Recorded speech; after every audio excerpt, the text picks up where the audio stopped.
In the world of hip-hop, not many people have mastered the art of self-snitching like Philly rapper AR. Know who he is. This is my little brother, the notorious Skinny Me. That boy about 130 pounds of horror. I know this for a fact, man. And guess what? That's what I like about Skinny Me. That's what I like about Skinny Me music, man. It's just raw. And it's like reality rap. The mafia. Skinny Me go through a situation, and guess what? It's gonna be in the song. He's gonna make a song about it the same day. So that's why I feel so much. I know it. When he said I killed the nigga and I did that, I seen him do it. Okay, slow down, Ab. You're gonna get your chance to snitch on yourself more later. Ab takes the quote, if you want something done right, you gotta do it yourself way too seriously. When you say somebody try to drop on me, not wrestling my for the man. And I seen him do it. Ab is self-snitching at his finest. It's like he got a wire on him, so he keeps repeating, I seen him do it, waiting for the cops to rush in. But this interview might not even be Ab's finest work. In an interview with the YouTube channel Philly Fame, Ab gives a detailed description of how he and his homies planned a murder and how he unintentionally shot his friend, your mans. I'm gonna give y'all another history lesson. I went to war with the most dangerous people in my neighborhood. I went to their block, and we came to their block, and there was 6 of us. We was gonna murder everybody on the corner, right? I didn't know one of my friends was on the corner, and we fired on the corner. And guess who's on the corner? One of my friends was on the corner. I fired on. Turn the camera that way. No Brace Bros was on that corner. Facts. What happened, No Brace Bros? Man, them niggas let that shit fly. And I got the fuck out of there. I'm keeping it being, man. You know, Allah was with me. You know what I'm saying? Because them boys was about 7, 8 deep. And I looked one way, I looked the next. And they was lined in the middle of the street, throwing the shit. I ducked down, rolled, kicked the motherfucking door with porch I was sitting on it, ran to the 3rd floor, took all my clothes off, and make sure I ain't had no fucking bullet wounds. I ain't feeling no hot shit. This is a great friend of mine. I kind of like raised him. We didn't know he was on that corner, man. We came for the ops, but he was just up there. He just came from prison. He didn't know what was going on. So he was a casualty. All praise due to Allah. We didn't hit him. The only reason why he's alive, because I had a nigga that was scared. Ab is only dedicated to one thing, making the cop's job as easy as possible. In fact, the prosecution might probably just let an intern handle his case. And if you were Ab's homie, you probably start sweating every time he has to do an interview. Oh, this is my little big brother right here. He got shot in the head twice. Killed the in the same night. Steve gang. Steve Kelp probably bigger than my drink, man. I'm keeping it on your yard, man. I'm a little nigga. This nigga Kelp something serious. I mean, this whole thing might seem like a Dave Chappelle skit to you, but fam, Ab is just an honest man. After Ab was shot 13 times, he did an interview with DJ Vlad where he explained how he used to rob people and sell crack. So talk about the situation that led to you getting shot 10 times, because I mean that's something that's not like, you know, like a shoot and run, like that's a very serious situation. Like I'm assuming you know who the person is. Actually, that sounds very actually happened. Well, actually I was selling somebody some crack, and I was serving somebody some crack. Somebody's in my car. He was middleman. He was making this little extra off of it. So I picked him up. He said, "Take me up Kensington." I take him up Kensington. Is a section of Philly, real crazy section. So I take him up there. He get out the car and he hit the ball off. He come back to the car. He's smoking a cigarette outside the car. I'm like, "Yo, get in the car. We out. It's nighttime. Get in the car. We out. What the fuck are you doing?" He said, "No, I don't want to smoke a cigarette in your car." I said, "Man, get the fuck in the car and smoke a cigarette." I see a couple niggas in this block. I'm looking and shit, looking right out there.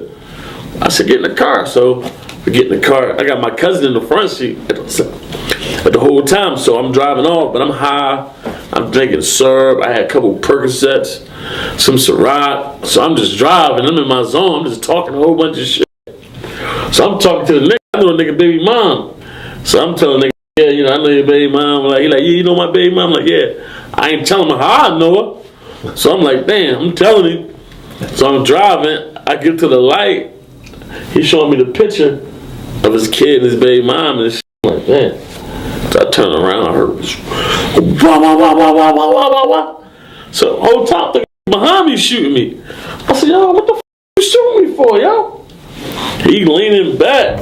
ARAB was eventually arrested in October 2018 and sentenced to 45 years in prison for possession and distribution of drugs in North Philadelphia. And just like ARAB, Casanova 2 Times is another rapper that takes self-snitching quite seriously. Casanova has always been about that life. Right from a young age, he was already in the streets and was arrested for a lot of petty crimes. He was a member of the untouchable Gorilla Stone Nation blood gang, and he even became one of the biggest gangsters in his hood. His first major prison sentence happened when he was 18. Casanova spent 8 years on Rikers Island for robbery charges, but this was also where he met a friend that changed his life forever. Casanova's cellmate was A$AP Rocky, and it was A$AP who introduced him to hip-hop. When Casanova had his interview with Vlad TV in 2017, he was too comfortable and started sharing some information that I'm sure the feds were delighted to hear about. Yo, Cass, you bugging, man. You gonna die out here, man. You wasn't saying that when you was gang banging, or you wasn't saying that when you was in these streets. I gotta survive, you know what I'm saying? But you finish what you were saying. No, I mean, so you were robbing people from what age? Like, how old were you when you had your first robbery? My first robbery was probably like at 11. 11 years old. Yeah, 11. And what did you use to rob the person? It was like a couple of. At first, it started like at the train station. It used to be like a Mexican and come off of work, and it used to be like 7 of us. We know like everybody get paid on Friday, so we'd be like, we know they got money. Usually they usually be drunk coming off the train station. We would just probably jump on them, take his wallet, run. Casanova was a unique type of criminal. Rather than wear masks to rob people, he was not scared to show his face. He used to rob people barefaced and then take pictures with the same people when he saw them in the club, just to confuse them. So, from what I understand, you used to rob people barefaced. Mm-hmm. No mask. Nah. And then I heard you would rob people and then take pictures with them at the club. That was my way of, you know, it was like tricking the crowd, I would say, because you might rob a dude and the dude just talking, everybody hearing, you hearing, Vlad hearing, yeah, man, he said he's gonna kill Casanova. But when I see you, what's up? What's going on? How you doing? You right? Hey, what's going on? Yo, Vlad, take this picture real quick. Yeah, all right. You was talking like you was gonna do something, but you ain't do nothing. But you know what I'm gonna do? I'm not even gonna argue with you. I'm not gonna fight. I'm gonna put the picture up on Instagram, and everybody gonna be like, no way. No way, this guy's a legend. You know what I'm saying? There are very few men you would meet who are excited to tell on themselves, like Casanova was in the interview. And just the other day, I was performing at a F and Vodka show, and the dude that got on the stage with me, we really used to try to kill each other. You know what I'm saying? It's on my Instagram. Casanova then revealed that he once met one of his ops on stage. Casanova then continued to snitch on Casanova. He revealed that he used to go to East New York to shoot and try to kill the same artist that was now on stage with them. Casanova stated that he also used to go to the club to shoot the friends of the same rapper. I used to go to East New York, shoot at him, you know. He used to come to Flatbush, shoot at me. I used to go to the club, pop on some of his mans. He used to try to catch me, I'll shoot at him. And I was like, he on the stage with me right now. It's funny. It was funny. Casanova was really intent on making his lawyer's life very difficult on this day. He then revealed how he got to become the top gangster in all of Flatbush, Brooklyn. Casanova became the top boy because he was willing to put in the work and do all of the dirty things that other people were scared to do. Well, and you became the top gangster in Flatbush. Yeah, because I just think it was because of my dirty work, not because I was just the toughest. You know what I'm saying? It was just my dirty work. I was always willing to go to that limit. You know, whether it was putting in work, whether it was a robbery, whether it was this, that, and the third, I was always willing. Like, come on, let's do it. And some people didn't want to get in the ride. Some people were like, nah, you know what, you bugging now. So I think it got stamped on me, you know what I'm saying? But this isn't even the most interesting part of this interview. Casanova also revealed how many people he cut in prison. How many people did you cut in prison? 3 to 4. That I got tickets on, like paperwork on. After gradually revealing the number of stabbings he did that the authorities were already aware of, Casanova then chose to make the cops' job easier by sharing the number of people he also stabbed that the feds don't know about just yet. How many people did you cut in prison? 3 to 4. That I got tickets on, like paperwork on. But really, it's more. Yeah, it's just random. I wouldn't be able to give you a number because it was just so much. It would be like yard fights and stuff, and you just, you know, you just swinging and you just doing stuff like that. So it probably, if you really want to tally it up, probably like 12 the most, I say. 12. So you were giving people $150s and everything else like that. The feds already had Casanova in their sights for a while, and this interview was confirmation for some of the charges they already had against him. Casanova did the detective's job for them better than they could have ever done themselves. He basically put the nail in his own coffin. He was arrested in 2020 and indicted in a RICO charge alongside 17 other gang members. He was sentenced to 188 months in prison for gang-related racketeering and narcotics offenses. But at least Casanova isn't doing prison time alone. For Keith D, he is the only one suffering for a murder that was committed by 4 people. So you guys are driving around, and then you hear these girls say, Tupac, Tupac. No, we coming up, what's the name? What's that, Flamingo? Yeah, I think that's Flamingo. We was coming up Flamingo and got to the light. We was going to go drink and smoke some weed, and he happened to be hanging out the window. He was hanging out the window like he was in a parade. Tupac? Yeah, he was. So what happens next? And we just came. I ain't gonna go into the details like that, you know what I'm saying? Keith D is one of hip-hop's most famous villains. He was a respected member and leader of the Southside Compton Crips, but Keith D could just never keep his mouth shut. He's like a chatterbox that just doesn't know when to stop. If you don't know already, Keith D is one of the 4 men who was in the white Cadillac that was used for the drive-by shooting that led to Tupac's death. But although Pac had died over 2 decades ago, this was the single greatest moment of Keith D's life, and he just couldn't stop talking about it. Lane starts blasting. You say Suge looks over, he sees you. Yeah. He looks right at you. Yeah, he looked at me. Okay. When he looks over at you, and then, you know, Tupac's busy getting shot. Evidently, the story is Tupac's trying to either get out in of the back seat or something. Yeah, what do you see happening inside of their car? I seen a bullet going Suge head. I thought he was dead. So Orlando shot across Dre? He leaned over on the window. We rolled down the window, popped. Who was it? They would drove on my side. I would popped them. You know what I'm saying? But they was on the other side. Right. The feds had Keith D on tape confirming that he was part of Pac's murder. However, they couldn't use anything from that clip you just heard, as he already signed the deal before confessing to any crimes. Keith D believed he had immunity. So he wrote a book about the murder and went on his own Keith D press tour, talking to every media channel and yapping about the crime he committed.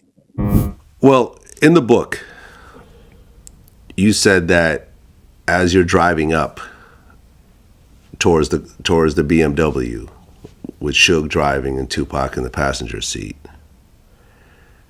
and you said that Tupac pulled out a gun. It looked like he was reaching, yeah. Yeah, it did. Okay. Yeah.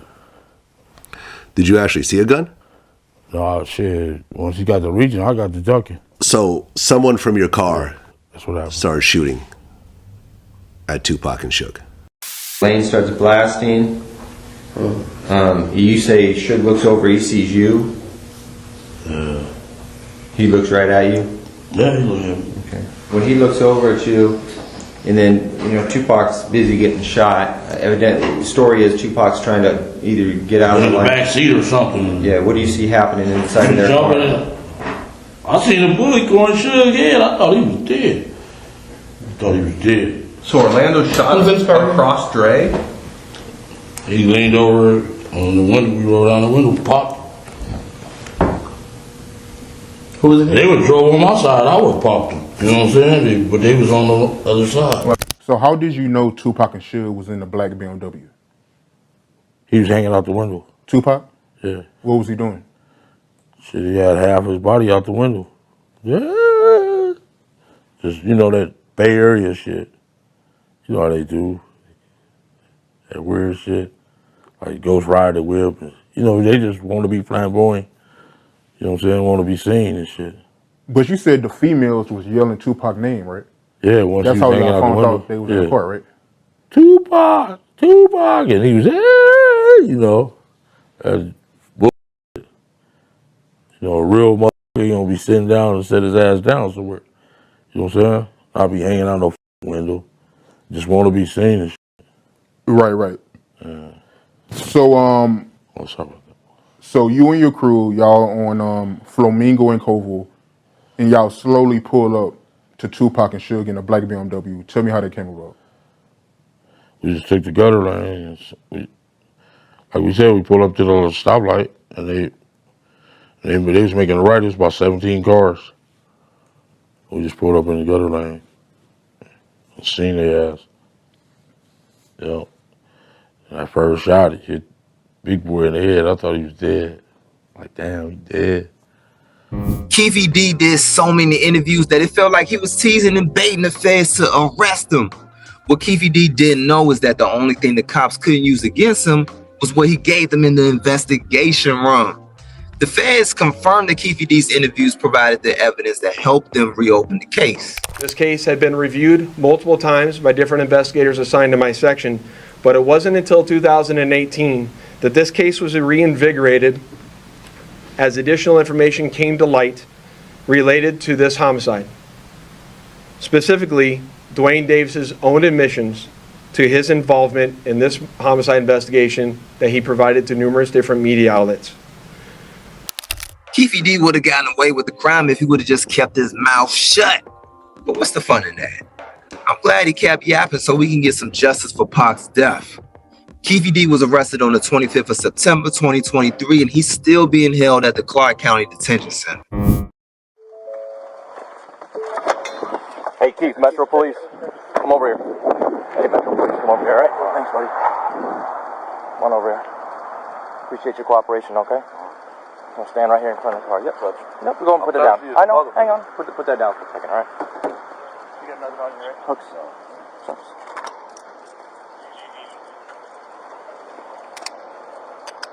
What makes this even crazier is that the other three men who were in the white Cadillac with Keef D are all dead. So the only person who will suffer for this crime is Keef D. The only other person connected to the murder who is alive is Diddy, whom Keef D claims offered $1 million for the murder of Tupac and Suge Knight. In the book, you said the third day after getting back from Vegas, you guys met up with Zip in L.A. At Wingstop. At Wingstop. Yeah. Not Wingstop, but Hot Wings. LA Hot Wings. Yeah. Yeah. And I guess you said that Puffy called and said, was that us? And you didn't say nothing. I didn't say nothing. Yeah, you're right. There's also, you go into the book, that apparently there was supposed to be $1 million that Zip was supposed to bring back, but he ended up keeping the money and buying a nightclub with it. That's what the FBI said. The FBI said that. Yeah. Yeah. You guys never got any money Never. for anything. Nothing. Not even a pair of Sean John drawers. You know what I'm saying? That's crazy. It seemed like Puff do that though. He seemed like every time some go around here, it look like it's some grass. He don't step around that shit. Get away from that boy. Okay. Yeah. In Cerritos. Yeah. Okay. And what was the mistake that you made? I said I was just going to get some bread from Puff to get us some guns because they kept on raiding our houses, taking our guns. And there was informants that was listening to this whole conversation. Yeah, they was there. However, apart from Keith D snitching on Puffy, sometimes Diddy prefers to do the snitching himself. And that's James from Simeon Mobile Disco. He is an actual DJ's not supposed to pass out, but when they come to one of my parties, this is what happens to him. I put him to sleep. Next day, right? Yeah, put the drink on his head. There you go. There it is. Before Diddy was arrested in 2024, he had actually snitched on himself in numerous interviews and videos he posted online. Back in 1999, Diddy actually predicted he was going to get arrested for his parties. Your parties are the hottest ticket around. They won't even give me a permit for the parties, man. They don't want me to throw the parties no more. During this period, he was so proud of the famous Diddy parties that he even bragged about the authorities not wanting to give him a permit for his parties. We ain't gonna stop. We're gonna keep on having fun, bringing people together from all walks of life. You're gonna hear about my parties. They're gonna be shutting them down. They're gonna probably be arresting me, doing all types of crazy things just because we wanna have a good time. Brother Love then mentioned about bringing a new element to his parties. And with all that we know now, you've got to wonder, what new element was Diddy talking about? Whenever you bring up a different element into people's environment, things that broaden people's horizon, people get intimidated. Your parties are the hottest ticket in town. People dying to get into your party. How does that make you feel? I mean, it's cool. You know, it doesn't make me feel any way special. It doesn't make me feel like a bigger person. It just makes me feel like I know how to throw a party. In another interview with Kevin Hart and Usher, Diddy got so drunk that he slips up and states that he used to sleep and wake up next to Usher. Usher look like he fresh off a goddamn plane. Usher fresh off the garden stage. That's my brother right here from day one. We used to wake up and, I mean, damn, pause, but like, just I mean, back in the days when he was like 10 and I was a little bit older, his older brother, we used to fight over the Frosted Flakes. You know what I'm saying? Before pause was invented. You know what I'm saying? Then in 2002, Diddy was on the Conan O'Brien Late Night Show. Nobody, you're legendary for the parties that you throw. You throw a great party. I'm a legend, baby, for a whole bunch of things. Yes. You know. Huh? Yeah.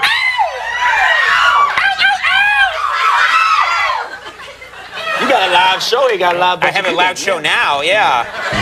Brother Love was then asked about what are the ingredients needed to have a Diddy party. Puffy was very specific about what was needed, and the only thing he failed to mention was the baby oil he is now famous for. You're a killer party. What's the ingredient? What do you do to make just an amazing killer party? Because mine, I put out the Cheese Whiz. I put on the Paula Anka. No one comes. Wrong move. See, you're doing the wrong things. Wrong boy. thing. Okay. This is what you need to do. Women, beautiful women, of course. Beautiful women. Beautiful men for the ladies, of course. Wouldn't it be better if there weren't beautiful men there? There were just a lot of beautiful women and then just the guy? No. You have to make. There's enough ladies to go around. You have to make the ladies, give the ladies what they need too. You know, you have to take care of your women. Take care of the ladies. Okay, ladies, yeah. gotcha. That's good. Can't force the situation. Right. What about? Can't force a square peg into a round hole. That's the story of my life, my friend. Okay, you need that. I wish you had told me that a long time ago. Well, I'm here now, brother. It's not too late. What about like celebrities? You have a lot of celebrities okay, at your. First you have to listen. I'm giving you the menu. Okay, let's just take things slow. Okay, it's all right. He's learning. He's learning, and I'm slow. Yes. I'm very slow. Check it out. This is my man. We go way back, but he hasn't told y'all that. We'll talk about that later. We go way back. Way back. But check this out. When was that, by the way? We'll get to that later. All right. Okay. Now, we need alcohols. Right. Alcohols. Right. Not just one alcohol. Alcohols. Right, just a different Plurals. blend. You need the Blends. ladies, you need the booze. You need some water. For watering plants? No. I don't know if guys have noticed this. Like, a lot of ladies drink water at parties. They just, so you have, if you don't have what they need, they're gonna leave. Right. Gotta keep them there. Right. You need locks on the doors. Okay, this is sounding kind of dangerous now. It's a little kinky, but yeah. Rock with me, but just check it out. You need a lot of heat. A lot of heat. Yeah. Heat. You mean that physically the place has to be hot? You don't have no air conditioning. No air conditioning. No. Why is that? Heat affects the alcohol, and it also affects, like, everybody gets a little bit more comfortable and loose. Builds up a nice little sweat. That just sounds disgusting. What are you talking? Depends on the way you look at it. Depends. Oh, people start getting it gets kind of sexy. Is that what you're saying? Yeah, you sexy. New word for you. Yeah.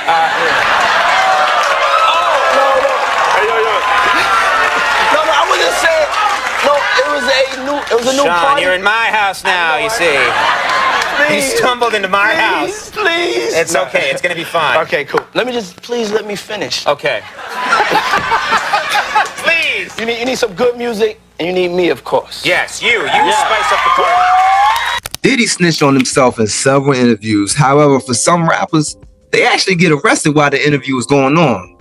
What you are about to see might seem like a scene from a movie or a clip from a mission in GTA, but this shit is as real as it gets. Taekwon World is a notorious set of Black P Stones and Gangsta Disciples, a gang that began in 2012 from the Woodlawn neighborhood of Chicago.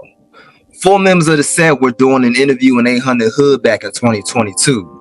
You would expect gang members to have someone on the lookout, but they were caught off guard as the cops raided the block where they were being interviewed. Really talking that shit, who really got extorted and shit. No extorted.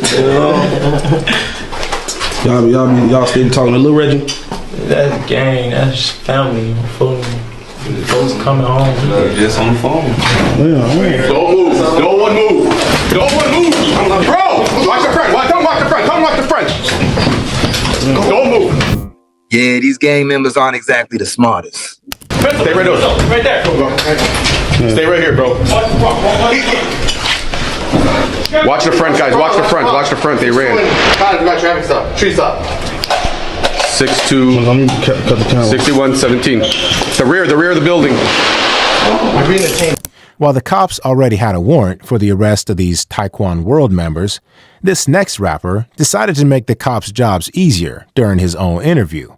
Rollo is the rapper from Atlanta who has worked with the likes of Lil Baby and even Future. But Rollo is not just a rapper, he was also in the streets. During this interview, he revealed that his father was a drug kingpin and that he took over the business after his old man passed away. Probably when I was about 12, 13 years of age, he had passed away. What was his occupation? His occupation was a kingpin drug dealer. Mm-hmm. He was a kingpin. He made a lot of money, but as you get 60, 70 years old, it just ain't no point in hustling like that no more. Mm-hmm. He was hustling all his life, so. Do you think you followed in his footsteps, like, because he was a kingpin? I mean, yes, because I was around the people, and all his clientele knew me as his son. So it was like, it almost chose you, and it just chose me, because they were just waiting for me to get some dope to supply them with. So as I grow older, the clientele was already attached to me because they basically raised me. Like, we stayed in the same household. Rollo was so proud of his dealings in the streets, so proud that he even revealed that he was running 2 hoods together at the same time and that he had the best drugs in the area. It's almost like Rollo didn't realize he was self-snitching and probably thought he was getting a free ad for his business.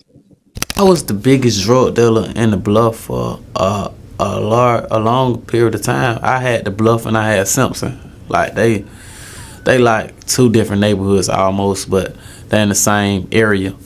And I was the biggest drug dealer over there, so I had the best quality drugs, and I also had large quantity for a lower price. You know what I'm saying? So I was out beating all my competition around the way. However, this isn't even the craziest part of Rollo's interview. Rollo then revealed that he once shot the late Rich Homie Quan, just to show everybody Rich isn't as tough as he says he is.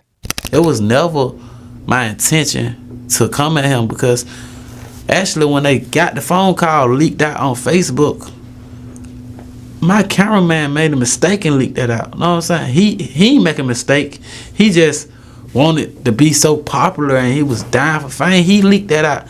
I didn't never even confront Rich on McCoy. He called me like, bro, why the hell you go on this and 50 doing all that like that, bro? I just want y'all, the world, to know how y'all rock niggas. Y'all niggas really, y'all say y'all lives on this music and y'all got diehard fans. And like, I wanted to tell the fans in the world, like, this ain't really going on. You know what I'm saying? But I ain't at the net trying to kill him or nothing that social media like make it out to be. You know what I'm saying? I just wanted to show them, like, he ain't gonna do that to me that he did to other people. I hate when people prey on the weak, because I seen him and other rappers go at people that went about their life and didn't have that going on, and they was able to prey on the weak. And I wanted to show him, like, I'm stronger than him. You know what I'm saying? And like, he ain't gonna do that. You don't prey on the weak. You know what I'm saying? I hate when people pick on people and bully people. Like, they just always, I was in prison, people used to just do little people wrong, take their food and stuff like that. And I just had to show them, like, he ain't gonna do that to me. And I'm gonna call him out. And I'm gonna say whatever I wanna say. And he ain't gonna say nothing back. Rollo also had another interview with DJ Smalls where he once again shared other information that Uncle Sam was the light at the head. He stated that he started shooting people from when he was 13 years old. See, I had, when I was like 13 or 14, I had shot some dudes tried to rob me in the bluff. I was a youngin' on the block, know what I'm saying? I ain't know no better, know what I'm saying? I ain't know that I wasn't supposed to do what I was doing, but now that I look at a 13 and 14-year-old little boy, I be like, that's a damn child. And I was out there selling dope around the campfire. You know, we used to light the fire to get the mosquitoes away. But the motherfucker was still biting us. I don't know how the hell, who hell came up with the smoke and get the mosquitoes away. But some dudes robbed me and tried to take my bomb. And I had one up there and I shot a couple people and got down. I was getting a 9 for $5,000. And I was making a little money, you know what I'm saying? At that age, you getting $10,000, $15,000, you was the shit in Atlanta, you know what I'm saying? I don't know where about anywhere else, but I was making $5,000 and $10,000. Some dudes robbed me named Gregory Bailey. He robbed me, and I went back and I shot him, and I shot a couple of his friends. I shot like 4 people or whatnot, and got down. Rollo was a big-time drug dealer. He was arrested in April 2018 for conspiracy to possess with the intent to distribute at least a kilo of marijuana. The feds traced 2 private jets back to Rollo that contained 964 pounds of weed, which was worth over $1.8 million. And even after he was arrested, Rollo wasn't messing around. He still had a business to run. Rollo was supposed to be released in December 2020. He already even posted $250,000 bond, but the judge denied his release after it was revealed that Rollo was using his Apple Watch to arrange drug deals even while in jail. Like I said, the homie had a business to run. Rollo was initially sentenced to 97 months in prison, but his time was reduced to only 20 months as he already spent 4 years in jail. And Rollo was released in November 2023. So who's your favorite self-snitcher? Let me know in the comments. Till next time, stay safe, everyone.